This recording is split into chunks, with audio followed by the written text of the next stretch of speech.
Language Models. I'm Delfina Hoja. Today we're going to be talking about Ticketmaster's information architecture. Ticketmaster isn't ticket provider, as you might have guessed. They were founded in 1976 in Arizona in the United States, and they have some impressive stats with their user numbers. They have more than 130 million MAU, which means monthly active users. So more than 100 million people use their site or their app every month. And then they also sold 637 million tickets last year. And today we're going to be talking about their information architecture. Since I have not been involved in the making of their information architecture, I'm going to be focusing on their website navigation. I'll speak a little bit about what is unique about this navigation, what's different with my version, which is the Austrian version, but in English, and then what's different with the US version for people living in the US. And then I'll also visit one of their key category pages like music or sports and dive a little bit deeper into what they're doing there. So if you're interested in website navigation, information architecture, and how Ticketmaster is using their site to sell more tickets, continue listening. This is one of the first few things I noticed when I landed on the site. You can miss it because it is the first thing you see. It is a bit uncommon, so what it says is that there is a ruling from the Vienna Commercial Court with Ticketmaster, and a decision has been made, and that decision can be found in the link here. So with what I know, this is not a legal requirement to post ruling. Public companies do have a legal requirement to publish their lawsuits or their court rulings, but those are usually published in an investor site, which is separate, but not on the user-facing site like this one is. So this is interesting, but the legal aspect is not really my strongest suit, so I'm not going to comment much outside of saying that I have not seen this much in other sites, and I'm interested to know why it's there. Then you see two things here, which they are different. They serve different purposes and they're called differently as well. So this first one in black that you see is called utility navigation. The utility navigation in Ticketmaster's case includes a few links and actions for users. So the first thing is selecting the location. Should I say over there? Over here. Which is Austria for me, and then the language was just English for me, and then the other links are newsletter, musicals, gift cards, FAQ, collector ticket, and then PayPal preferred payments partner. So a few things here. One of the first things that I noticed is this PayPal preferred payments partner. I thought it was a link. It's not. I thought there was a way to get more information. There isn't. And then the utility navigation in general is used for links that do not neatly fit into the main navigation, and they are utility, as the name might tell you a bit about actions that you can take as a user. So contacting the company, signing into a customer portal, and in Ticketmaster's case, besides the non-link here, which is a bit untraditional, they have sections to gift cards, which something I noticed there is that they're using an icon for gift cards, but not for other links in the utility navigation. So icons are helpful as a visual aid for users to find the information they're looking for. If the term itself is not clear or is a bit ambiguous and could be confused with something else, the icons could help. The navigation generally is a small place where you want everything that you have in there to be serving a purpose related to user needs and business goals. I'm not really sure that the icon for gift cards here really helps aid users, and I don't personally like the visual inconsistency of using it for one link and not the others, but that's just a personal preference. And then we also see FAQ, which I don't love because it's an acronym that not every user might know. It stands for frequently asked questions.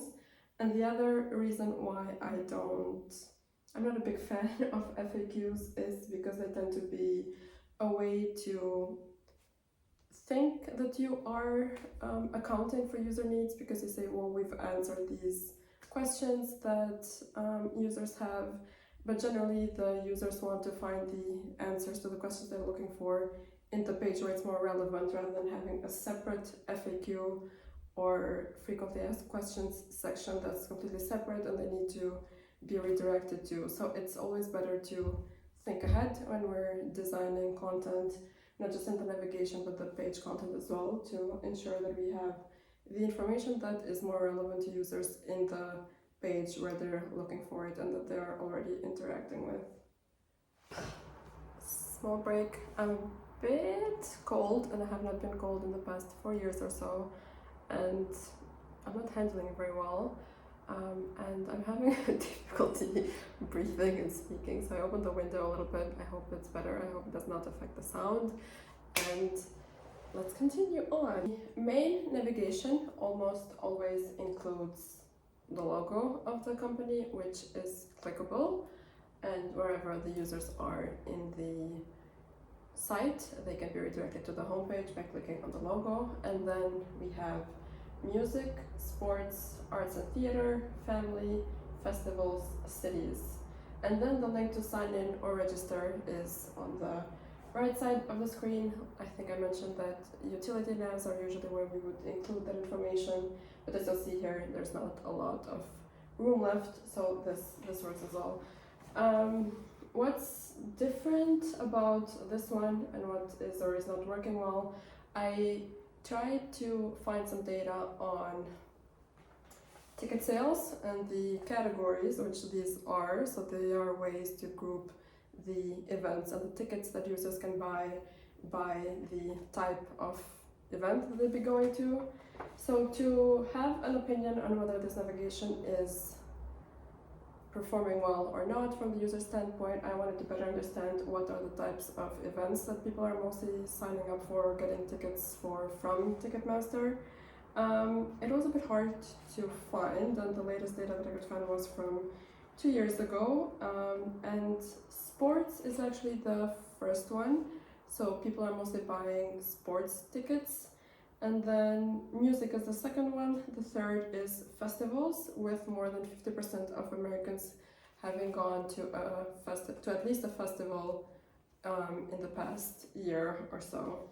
And then theater, arts and theater was another category that had a smaller percentage in ticket sales. This data though was not specific to Ticketmaster, since the data is not publicly available. But if it would be, then the recommendation would be to ensure that what users see kind of like matches what they would be going to the platform for. So if sports are the most, is the category with the most ticket sales, that could be a way for it to be, for example, first on the navigation, so people would find it as quickly as possible. I brought my laptop to talk about localization and how navigation differs across cultures and across audiences.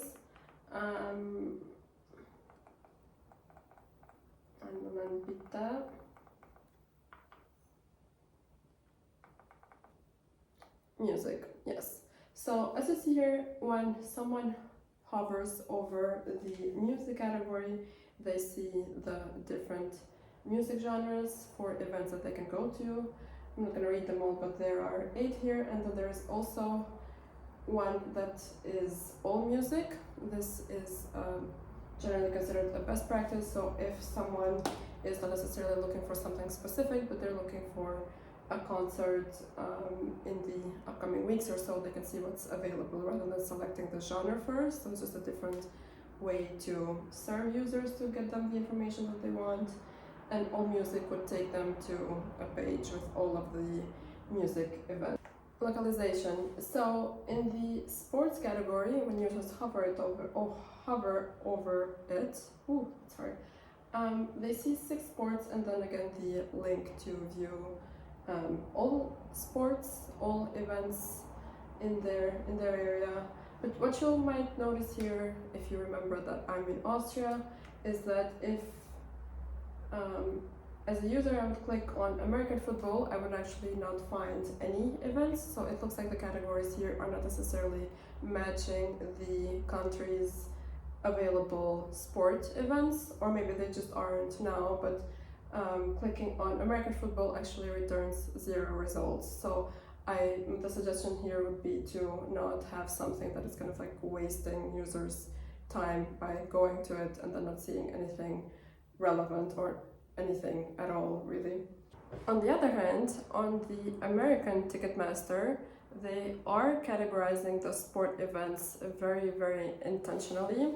So if you can see here, they are grouped by the NFL, NBA, NHL, NHL, MLS, and within the groups, you can click on them directly to be sent to NFL events, but you can also discover the events and find tickets for specific sports. And again, here we see the all sports link, which is good to have. Another interesting change between the Austrian version and the American version is that in here, the main navigation has different items from the Austrian one. So music and festivals have both been merged in the American version, and they are again first with concerts, sports is the second, and then there is an ad of comedy on the American version, while comedy is not listed in the navigation for the Ticketmaster, the Austrian version. Do we not have any comedy shows? Are people here not funny? I don't know. Family also is here, and then cities.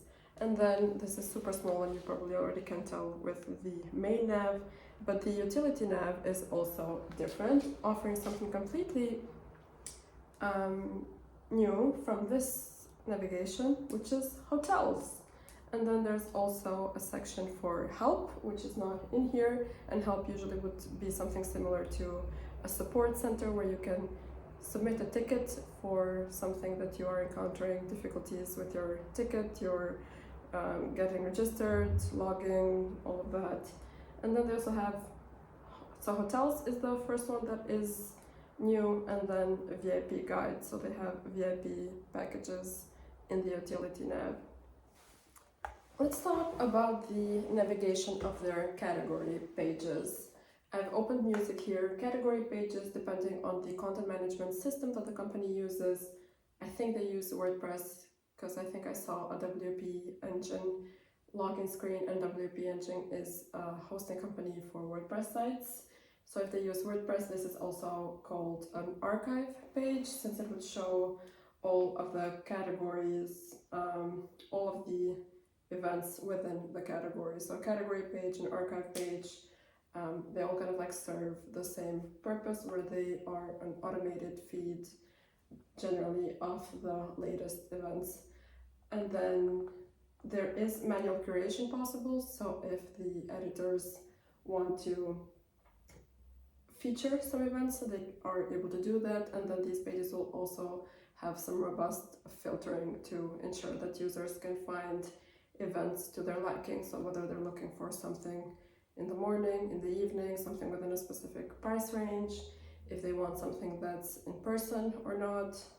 Actually, I think Ticketmaster only sells in-person events, so that would likely not be a filter for their events. But again, filtering systems can be very robust to ensure that users can find a ticket and an event that they would like to go, and as quickly and easily as possible.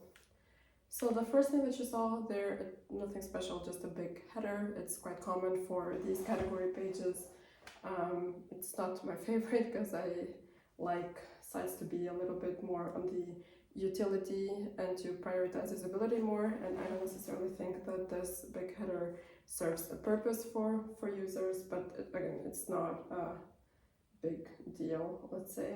The navigation of this category page. So the first thing, like I mentioned, there are quite a bit of filters for these pages.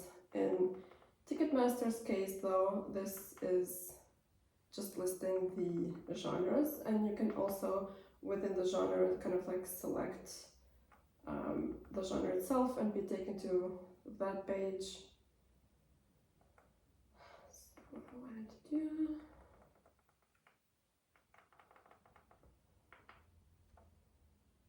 I just have a normal TV. I did not have a TV for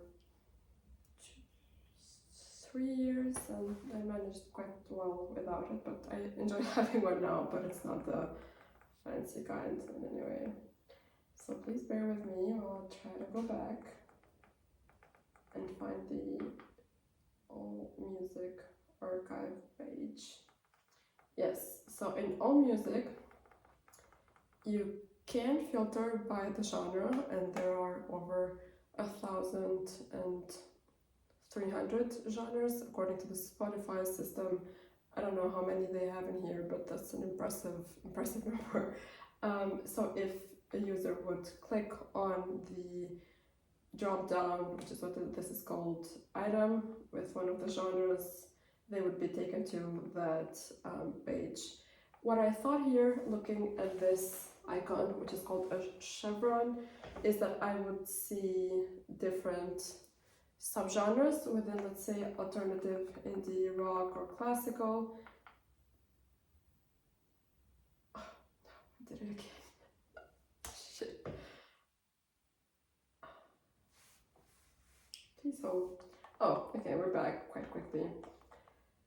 So that might not be the user intent. They might also think that by interacting with the drop down here and one of the genres listed, they would see the subgenres but not be redirected to another page. But this needs to be tested, especially for this scale, like Ticketmasters, where there are a lot of users and a lot of different usage types for the platforms. It's important to ensure that we are testing at least like some of the most common interactions or patterns that appear on the site, because maybe this is clear for other users, maybe it's not, and then it would need some rework to make it as clear as possible. I'm struggling here.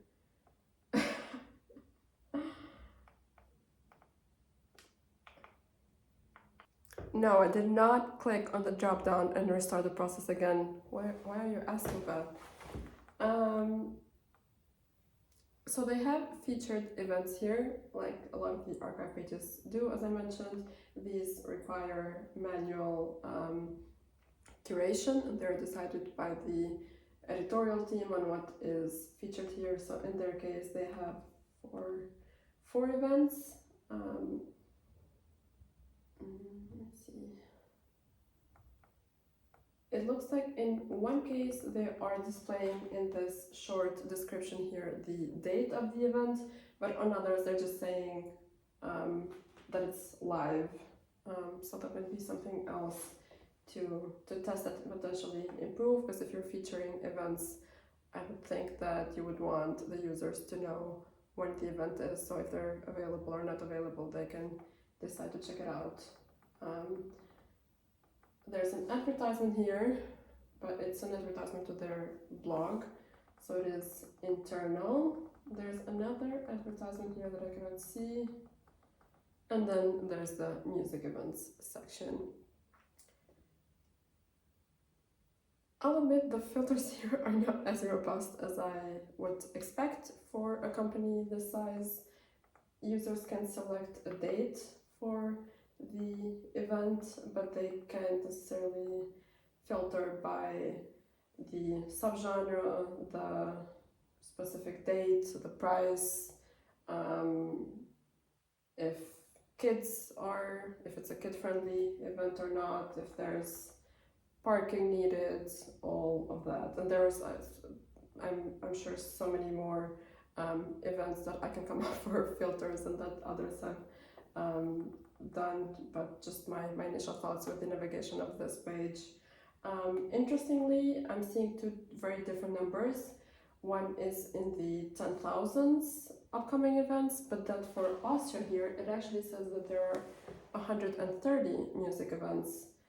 So it looks like what they're doing is that if the country that you're in does not have a huge number of events in the category, in this case music, then they are showing you events from places nearby that you may be able to attend.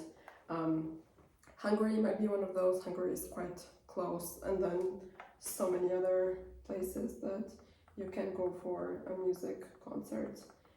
The metadata, which is what this section here is called for the events, includes the date in this icon here, then the more notes about the specific timing and the day of the week, which I really like, because I know that I will likely not be available for something on Tuesday or Wednesday, but the weekend is my girl.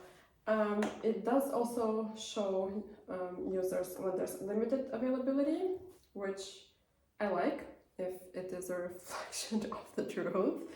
And then it also shows when a show has been cancelled.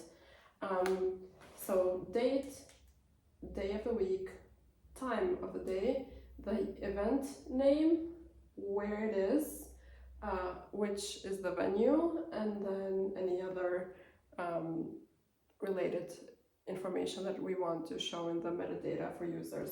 And then there's a very straightforward ticket to find, button to find the ticket. Some seconds ago you saw the process that I followed as a user to get to this event, to this ticket, and it was on that music, so the entire category for music. I saw the name of the event, I clicked on find tickets, and this is the page that I see.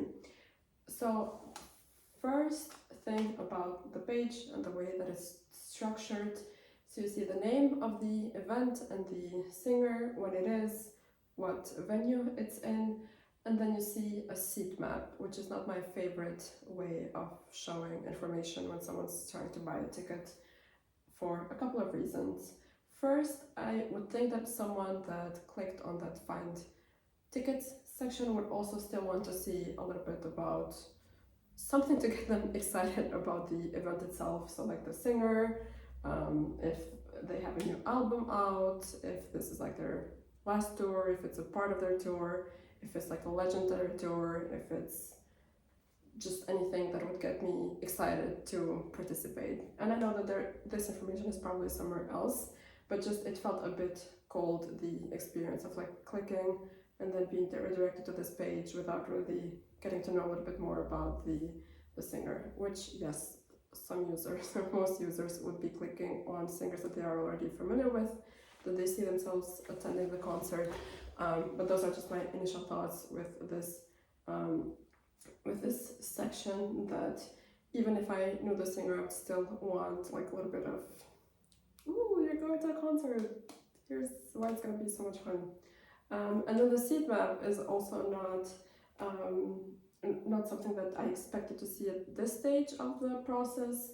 At this stage, I would expect that users would be interested to know the price of the ticket and the available price ranges for tickets, because it's very different if the price is on the, let's say, at 30, if it's 100, if it's 300, if it's 400. Those are generally things that the user would be looking for when they're looking to buy a ticket. But in this case, Ticketmaster makes you select a seat first.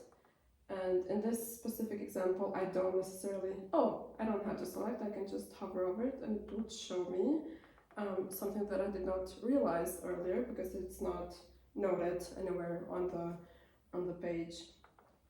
Something else that I noticed is that there are all blue. I would expect that the seat map would have would use color to differentiate the different types of seating and pricing arrangements available. Here it looks like they are all blue and there is no difference between something that costs 80, something that costs 100, something that costs 200.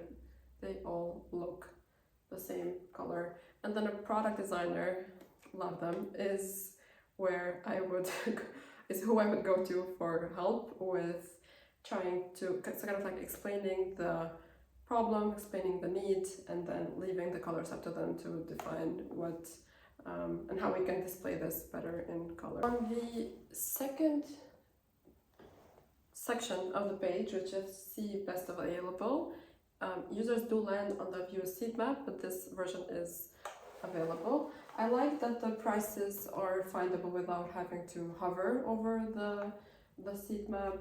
However,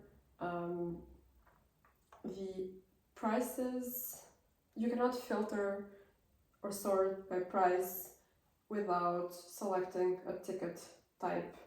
And I would just like to know what the prices are before thinking about ticket types.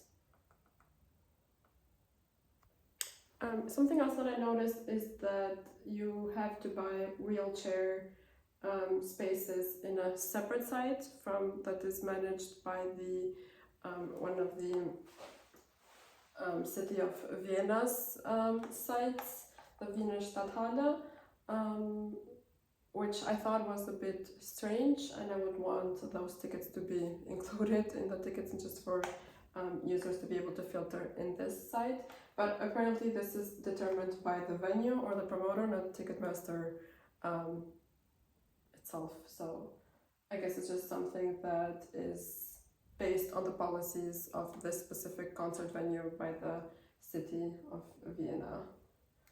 Main navigation changed. What they're doing here is that they have included a search bar where you can directly search for an artist, an event, or venue.